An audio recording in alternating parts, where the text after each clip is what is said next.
All right, imagine this, an art form that was born in the middle of the night, something that was literally a crime that now sells for over $100 million.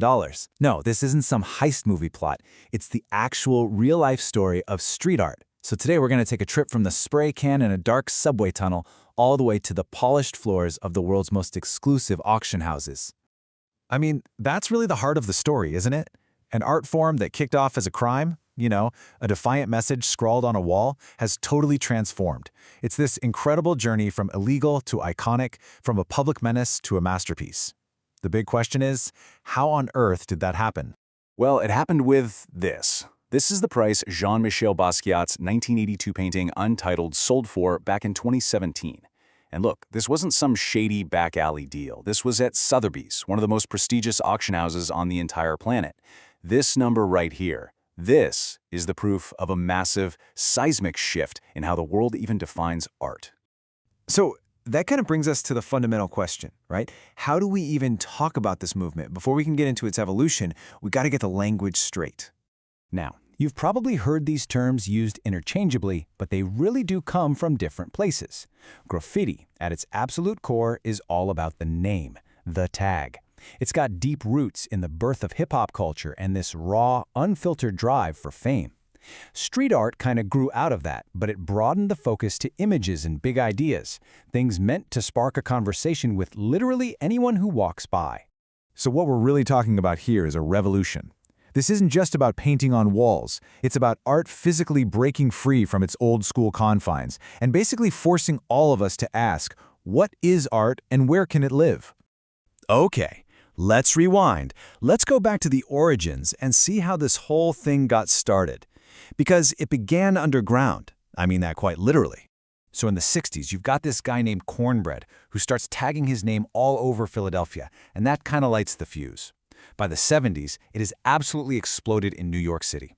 Just picture it. The subway cars weren't just for your daily commute. They became rolling art galleries, these moving canvases for a generation of kids desperate to go all city, which meant getting your tag seen in every single borough. Then the 80s hit, and a major crackdown. The whole subway cleanup era forced all those artists above ground onto the city's walls. And from there, it went global, inspiring whole new scenes in places like Paris, Berlin, you name it. And this quote from Miko, an artist from that time, just says it all, doesn't it? For so many of those early writers, it wasn't about deep political statements or high art theory. It was a simple, powerful quest for recognition. In a city of millions, your tag was your voice. It was proof you existed. So, as the movement started to grow up a little, a few key figures came along who wouldn't just conquer the streets, they'd build the bridge that connected them to the gallery world. And first up is Jean-Michel Basquiat. I mean, with this one quote, he perfectly lays out his entire artistic vision. He took that grit, that raw energy of the streets, and he smashed it together with these grand classical themes. He created something the art world had just never seen before. Basquiat's rise was absolutely meteoric. I mean, he starts out as this anonymous street poet, then he becomes this fixture of the cool avant-garde downtown scene, and in just a few short years, he's a leader of neo-expressionism, a whole new movement that brought that raw, street energy roaring into the gallery space. He was literally the living embodiment of this whole journey. And his tag, SAMO, C-O, it wasn't just some random name. It stood for Same Old Shit, which was this cynical, super witty commentary on the art world, on society, on everything. It was poetry and social critique all disguised as vandalism. But just as Basquiat was being welcomed into the art establishment, another figure was emerging. Someone who would use their anonymity to become one of the most famous and disruptive artists on the face of the earth. We are talking, of course, about Banksy, the mysterious British artist whose sharp, satirical, anti-establishment stencils turn the entire world into his own personal gallery. His work is just so witty and instantly recognizable.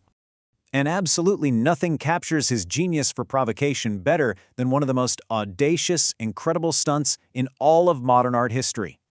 So picture this. The year is 2018. We're at the Sotheby's auction house in London. Banksy's super famous piece, Girl with Balloon, sells for just over £1 million.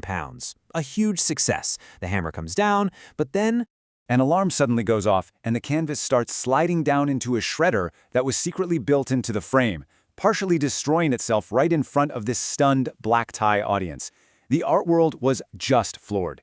In one brilliant move, he didn't just sell a piece of art, he created a totally new one. It's now called Love is in the Bin. And he did it while hilariously critiquing the very market that was selling his work. Just genius.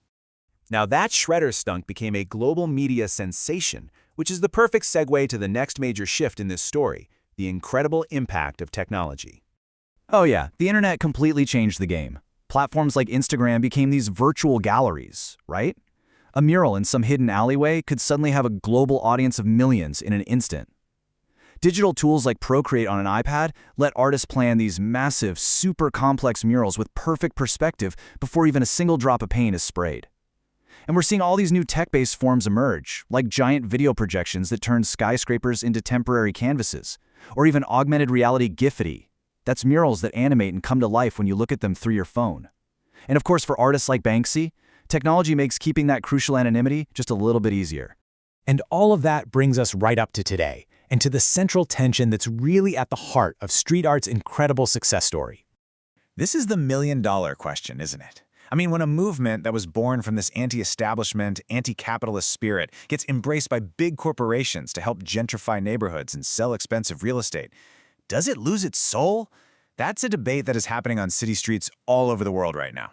And what people call the Banksy effect just captures this contradiction perfectly. In some cities, his work is still treated like a crime, and it gets scrubbed off the walls. In others, it's officially protected with plexiglass by the exact same kind of local authorities. It really highlights this ongoing identity crisis. Is it a crime, or is it culture? I mean, can it be both? So while all these arguments about selling out and authenticity are definitely going to keep raging on, one thing is absolutely for certain. The ultimate power of this art form is just undeniable. Because at the end of the day, it transformed our urban landscapes into the most accessible art gallery on Earth.